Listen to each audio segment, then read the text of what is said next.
We are snowshoeing today. Yeah, duh, you can see that. But we are here looking at the Bailey Range in the Olympic National Park, and we're going to cook some soup today because it is about 20 degrees out here.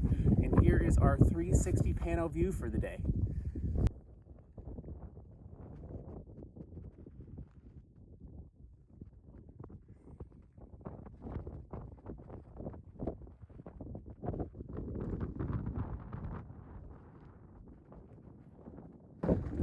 But I'm here with two of our great recipe testers, Bear Can Betty behind the camera, and Stevie Crockett or Stevie Crocker? Crocker. Stevie Crocker. And we're gonna whip up a warm soup today that we've never tried before, but it's cold, so let's get cooking.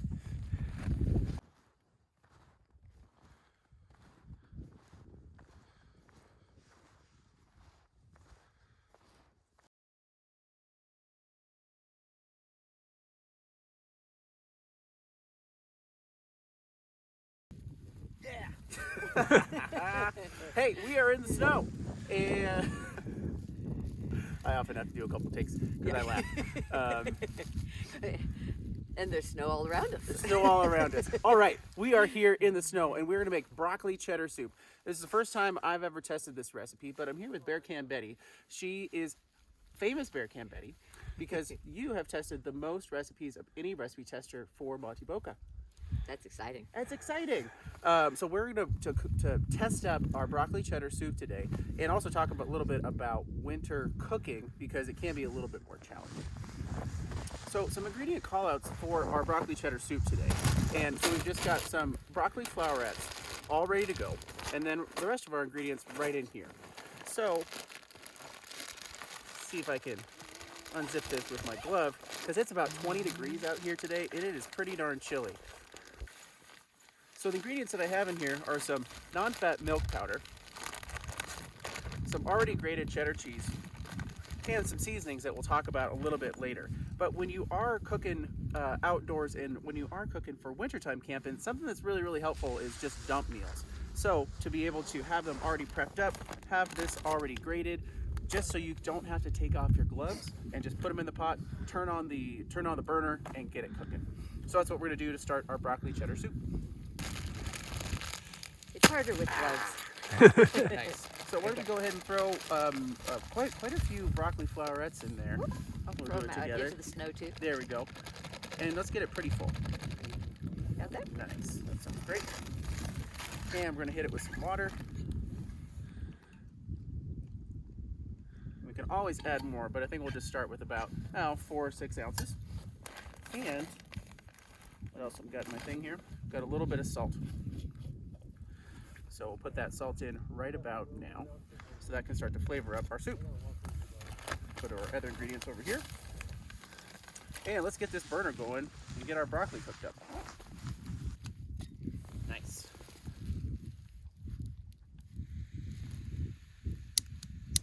Yes. All right, perfect. Get the stove back on there.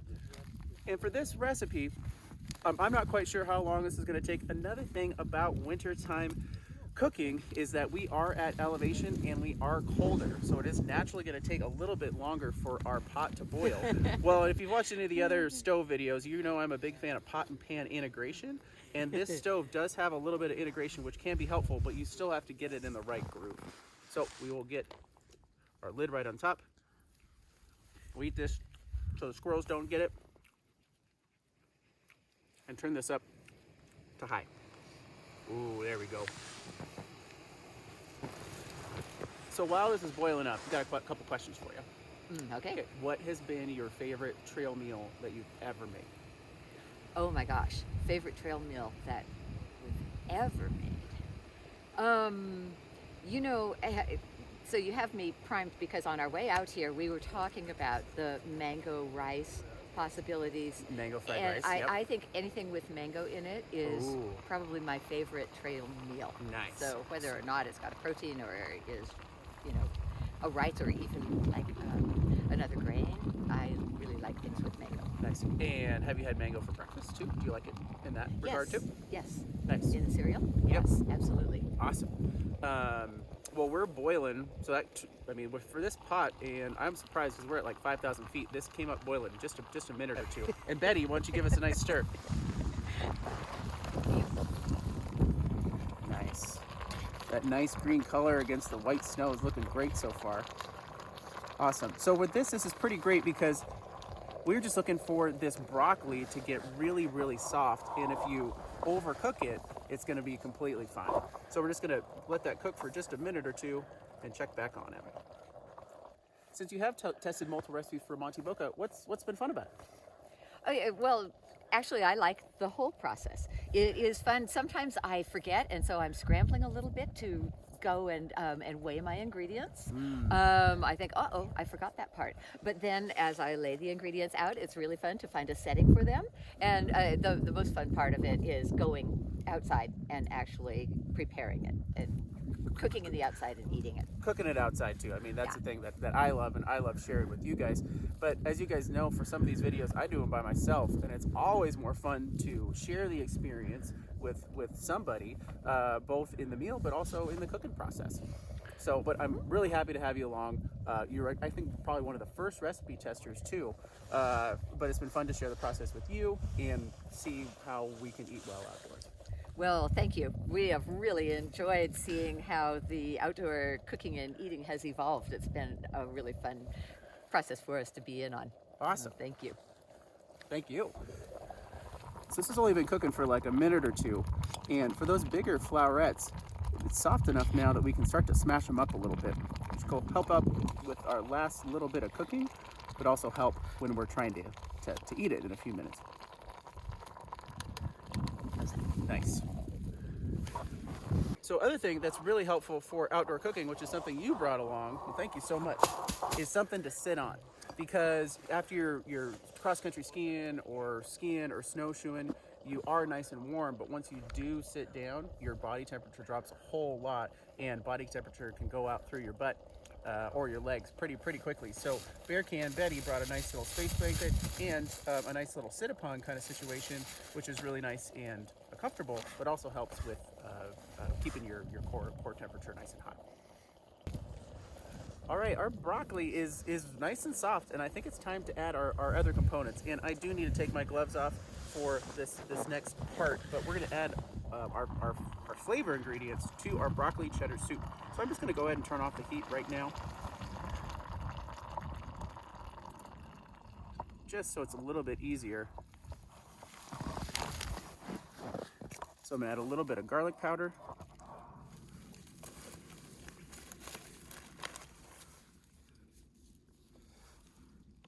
A little bit of cornstarch so we can get that nice thick experience.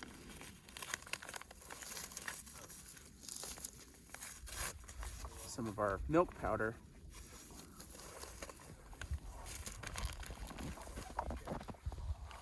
Some oil, so we have a little bit of fat and some nice calories in there. So we just trucked up the hill, and a little bit of rice vinegar or white vinegar, and most important part, cheese. So Betty, if you want to start stirring that for us, that'd be great. And another thing you can use for cheese too is some of these cheese snacks. I would recommend though that you peel them or prep them at your rig or at home, so your fingers don't get super cold. And another thing that I found is these Parmesan Crisps that are out there now. And these could be a really nice addition in there to give us another cheese flavor. Ooh, nice. Maybe a little bit of texture. Nice. Wow, that's looking like soup. Here, we'll give our... Give the camera guy give the camera guy one.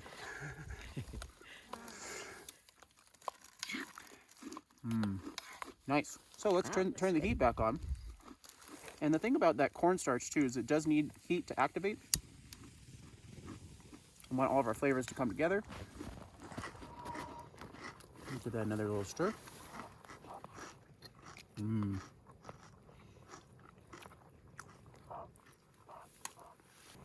Those crisps are good.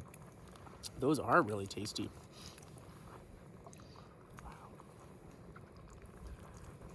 All right, let's give it a try. See how it tastes. Okay.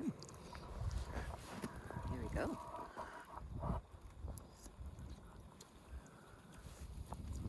That's good. Yeah? Mm-hmm. Does it need anything? Because now's the time. Well, I like it just like it is. I think it's pretty good. Yeah. Can you taste that little bit of vinegar in there? Kind of helps with the cheese. Oh, Barely.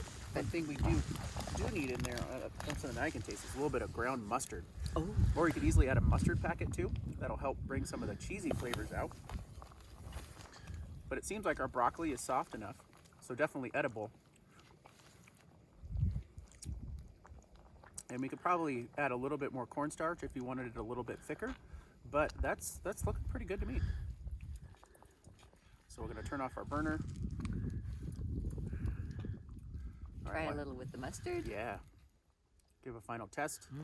And the thing with any of these spices and things, you can always add more. You know, I'm kind of guessing right now because we're testing here in the snow, but you could always add more. It's really hard to take away, especially when you're, you know, in the bushes. That's delicious. Wow. The mustard made a big difference. That tastes really, really, really good. I'm excited to eat a whole bowl of this. Well, let's go ahead and bowl this up and have our lunch here in the snow. All right, let's bowl this up. Oh, nice. Oh, that's beautiful. And you could easily add a little bit more cheese on top for a few more calories. Just gonna put that in the snow right there for now. But one thing Bear Can Bready brought that she surprised me with is... It's sourdough rosemary Kalamata olive bread with sunflower seeds in it, and I'd love to take credit for this. Our friend Margaret actually gave it to us, so well, thank you, Margaret. Thank you, Margaret, for helping out with our great meal. We give that a dunk. But man, fresh sourdough, homemade broccoli cheddar soup in just a few minutes with a few lightweight packable ingredients. Can I get the best? I want to dunk in there. Absolutely. Oh yes. That's good.